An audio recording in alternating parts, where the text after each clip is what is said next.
సంపూర్ణ కార్తీక మహాపురాణము 24వ రోజు పారాయణము సప్తదశాధ్యాయము ఇక్కడ యుద్ధరంగంలో అతిలోకమైన శివశౌర్యానికి చిన్నబుచ్చుకొన్న జలంధరుడు పునః ఈశ్వరుణ్ణి సమ్మోహింప చేయదలచి మాయాగౌరిని సృష్టించాడు. ఒక రథంపై కట్టివేయబడి నిశుంబాది నిశాచరుల చేత వధింపబడుతూ ఉన్న ఆ మాయాగౌరిని చూశాడు శివుడు. చూడగానే ఉద్విగ్న మానసుడైన ఉగ్రుడు యుద్ధాన్ని, తన పరాక్రమాన్ని, కర్తవ్యాన్ని విస్మరించి ఉదాసీనుడై ఉండిపోయాడు. అదే అదనుగా జలంధరుడు ఆ పుంకసానైకాలైన 3 బాణాలను శివుని శిరసుపైన, వక్షస్థలంపైన, ఉదరమందున ప్రయోగించాడు. అయినా ఈ జంగమయ్యలో చలనం లేదు. అటువంటి సమయంలో అదంతా రాక్షసమాయగా బ్రహ్మదేవునిచే బోధించబడిన వాడై కోలుకొనిన ఆ పరమేశ్వరుడు జ్వాలామాలతి భీషణమైన రౌద్రరూపాన్ని ధరించాడు. ఆ స్వరూపాన్ని చూసేందుకు సహితం శక్తిచాలక అనేక మంది రాక్షసులు పారిపోసాగారు. అలా పారిపోతున్న వారిలో ఉన్న అగ్రనాయకులైన శుంభ, నిశుంభులను చూచిన రుద్రుడు పారిపోతున్న వాళ్లంతా పార్వతి చేతిలో మరణించెదరుగాక అని శపించాడు. అది గమనించి జలంధరుడు బాణవర్షంతో అంధకారాన్ని కల్పించాడు.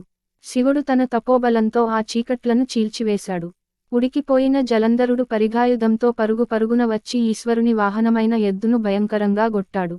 ఆ దెబ్బకు నంది యుద్ధరంగం నుండి పరుగు తీయసాగింది. దానిని మళ్లించడం సాంబశివునికి కూడా సాధ్యం కాలేదు. ఎక్కడలేని కోపం వచ్చింది రుద్రుడికి. వెనువెంటనే సుదర్శన చక్రాన్ని ప్రయోగించాడు. భూమి ఆకాశాలను దహింపచేసి వేయగలిగినంతటి వేగవంతమైన ఆ చక్రం చూపరులను భయభ్రాంతులను చేస్తూ వెళ్లి జలంధరుడి తలనరికి నేలపై పడవేసింది. అతని మొండెంలోంచి వెలువడ్డ తేజస్సు ఈశ్వరునిలో లీనమైపోయింది. బ్రహ్మాది దేవతలందరూ సంతోషాతిరేకులు, అవనత శిరస్కులు అయి ఆ చంద్రశేఖరునకు ప్రణమిల్లారు, స్తుతించారు, కృతజ్ఞతలు చెప్పుకున్నారు. అనంతరం బృందామోహితుడై అడవులలోబడి అల్లాడిపోతున్న విష్ణువును స్వస్థుని చేసే ఉపాయాన్ని కూడా అనుగ్రహించమని కోరగా అందుకుగాను పరాశక్తిని వేడుకోమని చెప్పి జయజయధ్వానాల నడుమ సకలగణ సమేతుడై గృహోన్ముఖుడయ్యాడు. శివాజ్ఞ ప్రకారం దేవతలు మహామాయని ప్రార్థించసాగారు. దేవతాకృత మహిమాయా ప్రార్థనం యదుద్భవాస్సత్వ రజస్తమో గుణా సృష్టిస్థితి ధ్వంస నిదానకారిణః యదిచ్ఛయా విశ్వమిదం భవా తనోతి మూల ప్రకృతిం నతా స్మృతాం యాహి త్రయోవింశతి భేదశాబ్దితా యద్రూపకర్మాటి జగుస్త్రయోపి వై జగత్యశేషే సమాధిష్ఠితా పరా వేదాస్తు మూల ప్రకృతిం సతా అస్మృతాం యద్భక్తియుక్తాః పురుషాస్తు నిత్యం దారిద్ర్యభీమోహ పరాభవాదీన్ న ప్రాప్నువంత్యేవ హి భక్తవత్సలాం సదైవ మూల ప్రకృతిం నతా స్మృతాం. నారదోవాచ స్తవమే తత్రిసంధ్యాం యః పటేదేకాగ్రమానసః దారిద్ర్యమోహ దుఃఖాని న కదాచిత్ స్పృశంతి తం. నారదుడు చెబుతున్నాడు, దేవతలచే గావించబడిన ఈ మూల ప్రకృతి, మహామాయ, స్తనాన్ని ఎవరైతే ఏకాగ్రచిత్తంతో త్రిసంధ్యలా పఠిస్తారో వాళ్లేనాడూ కూడా దారిద్ర్యాన్ని గాని, భయాన్ని గాని, మోహాన్ని గాని, దుఃఖాన్ని గాని, అవమానాన్ని గాని పొందరు. ఇక ప్రస్తుతంలోకి వద్దాము. ఆ విధంగా దేవతలు ప్రార్థన చేయగానే ఆకాశంలో జ్వాలాయుతమైన అద్భుత తేజస్సొకటి పొడచూపి, ఓ దేవతలారా, త్రిగుణాల రీత్యా నేను త్రిమూర్తులను ధరించి ఉన్నాను.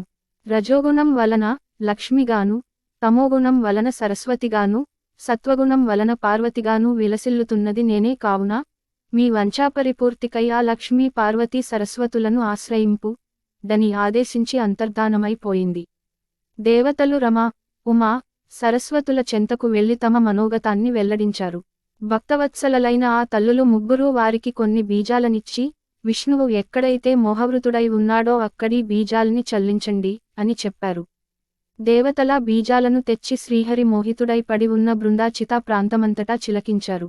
పృథు భూపతి పాతివ్రత్య మహిమా సుశోభితమైన ఈ గాథను ఏకాగ్రచిత్తంతో చదివినా, విన్నా స్త్రీలుగాని పురుషులుగాని ఇహంలో సంతాన సంపదను, పరంలో స్వర్గ సంపదను పొందుతున్నారు అన్నాడు నారదుడు. సప్తదశోధ్యాయ సమాప్తః. అష్టదశాధ్యాయము. పునః నారదుడు ప్రవచిస్తున్నాడు. ఓ పృథు మహారాజా, పూర్వోక్త విధంగా బృందాచితాస్థలిలో దేవతలచే చల్లబడిన బీజాల వల్ల త్రిగుణ శోభితాలైన ఉసిరి, మాలతి, తులసి అనే 3 రకాల వృక్షాలు ఆవిర్భవించాయి. వీటిలో సరస్వతి వలన ఉసిరిక, లక్ష్మి వలన మాలతి, గౌరి వలన తులసి ఏర్పడ్డాయి. అంతవరకు బృందా మోహముతో మందుడై ఉన్న విష్ణువు తన చుట్టూ చెట్లై మొలచిన లక్ష్మి, సరస్వతి, పార్వతీ మహిమల వలన కోలుకున్నవాడై అనురాగపూరిత హృదయంతో ఆ వృక్షాలను తిలకించసాగాడు. కాని వాటిలో లక్ష్మీదత్త బీజాలు ఈర్ష్యగుణాన్వితాలై ఉండటం వలన ఆ బీజోత్పన్నమైన మాలతి బర్బరీ నామధేయమై విష్ణువునకు ఎడమయ్యింది. కేవల అనురాగపూరితాలైన ఉసిరి, తులసి మాత్రమే పీతాంబరునకు ప్రియాంకరాలయ్యాయి. తద్వారా విష్ణువు మోహవిముక్తుడై, ధాత్రీ తులసి సమేతుడై సర్వదేవతా నమస్కారాలను అందుకుంటూ వైకుంఠానికి తరలి వెళ్లాడు. అందువల్లనే కార్తీక వ్రతంలోని విష్ణు పూజలో ముందుగా తులసిని పూజించినట్లయితే పుండరీకాక్షుడు ఎనలేని సంతోషాన్ని పొందుతాడు. అంతేకాదు, తులసి మహిమ. ఎవరింటిలో తులసీవనం ఉంటుందో ఆ ఇల్లు సర్వతీర్థస్వరూపమై వర్ధిల్లుతుంది. యమదూతలు అక్కడకు రాలేరు. సర్వపాప సంహారకమైన ఈ తులసీవనాన్ని ఎవరు ప్రతిష్ఠిస్తారో వారికి యమధర్మరాజును దర్శించే పని ఉండదు. అనగా నరకానికి వెళ్లరని పుణ్యాత్ములై స్వర్గాన్నే పొందుతారని భావము. గంగా స్నానం, నర్మదా దర్శనం, తులసీ సేవనం ఈ మూడు సమాన ఫలదాయకాలేనని చెప్పబడుతుంది. తులసిని ప్రతిష్ఠించినా, తడిపినా, తాకినా, పెంచినా మానసిక శారీరక పాపాలేగాక మాటల వలని పాపాలు కూడా మటుమాయమైపోతాయి. తులసి గుత్తులతో శివ, కేశవులను అర్చించినవాడు ఖచ్చితంగా మోక్షాన్ని పొందుతాడనడంలో ఎటువంటి సందేహమూ లేదు. పుష్కరాది తీర్థాలు, గంగాది నదులు, విష్ణువాది దేవతలు తులసి దళాలతో నివసిస్తుంటారు. ఎన్ని పాపాలు చేసినవాడైనా సరే ఎవడైతే శరీరానికి తులసి మట్టిని పూసుకుని మరణిస్తున్నాడో అటువంటి వానిని చూసేందుకు యయుడు కూడా భయపడతాడు. అటువంటి వాడు విష్ణు సాయుజ్యాన్నే పొందుతున్నాడనడం సత్యం, సత్యం, ముమ్మాటికీ సత్యం. తులసి చెట్లు యొక్క గంధాన్ని ధరించేవాడికి పాపాలు కొంచెం కూడా అంటవు. తులసీవనపు నీడలో పితృశ్రాద్ధం చేసినట్టయితే అది పితరులకు అక్షయ పదాన్నిస్తుంది. అదే విధంగా ధాత్రీ, ఉసిరి మహిమ.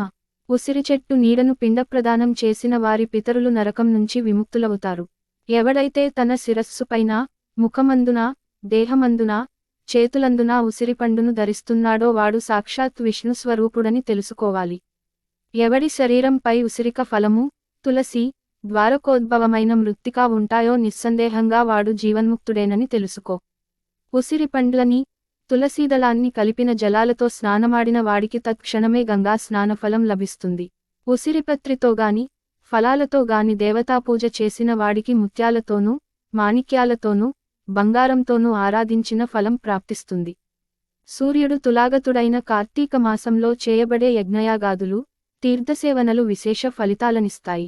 సమస్త దేవతలు, మునులు కూడా ఈ కార్తీక మాసంలో ఉసిరిక చెట్టుని ఆశ్రయించుకుని ఉంటారు. సృష్టిస్థితి లయలకు కారణమైన సత్య రజస్తమోగుణాలు మూడు దేని నుంచి పుట్టినవో, దేవి యొక్క ఇచ్ఛ వలన లోకంలో జనన, మరణాలు సంభవిస్తున్నాయో అటువంటి మూల ప్రకృతి, మహామాయకి నమస్కరిస్తున్నాయి.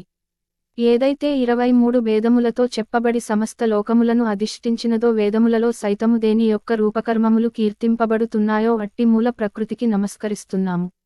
దేనియందు భక్తుడైన వాడు దరిద్రభయ, మోహ, పరాభవాలను పొందడో, ఏదైతే తన భక్తుల యందు ఎడతెగని ప్రేమ కలదో ఆ మూల ప్రకృతికి నమస్కరిస్తున్నాను.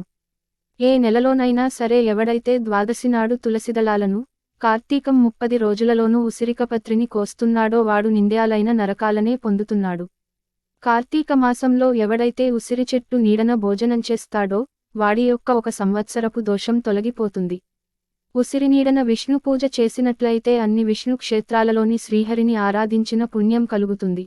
శ్రీహరి లీలలని, మహిమలని చెప్పడానికి ఏ ఒక్కరికి కూడా ఎలాగైతే సాధ్యం కాదో అదే ప్రకారం ఈ తులసీదాత్రి వృక్షాల మహిమల్ని చెప్పడం కూడా చతుర్ముఖుడైన బ్రహ్మకుగాని, సహస్రముఖుడైన శేషునికి గాని సాధ్యం కాదు.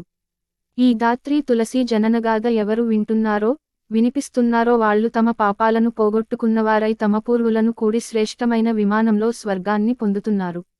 ఏవం శ్రీ పద్మపురాణాంతర్గత కార్తీక మహాత్మ్యనందు 17వ, 18వ అధ్యాయములు.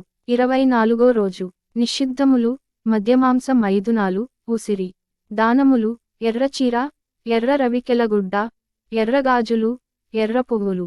పూజించాల్సిన దైవము శ్రీ దుర్గా. జపించాల్సిన మంత్రము ఓం అరిషడ్వర్గ వినాశిన్యై నమః శ్రీ దుర్గాయై స్వాహ.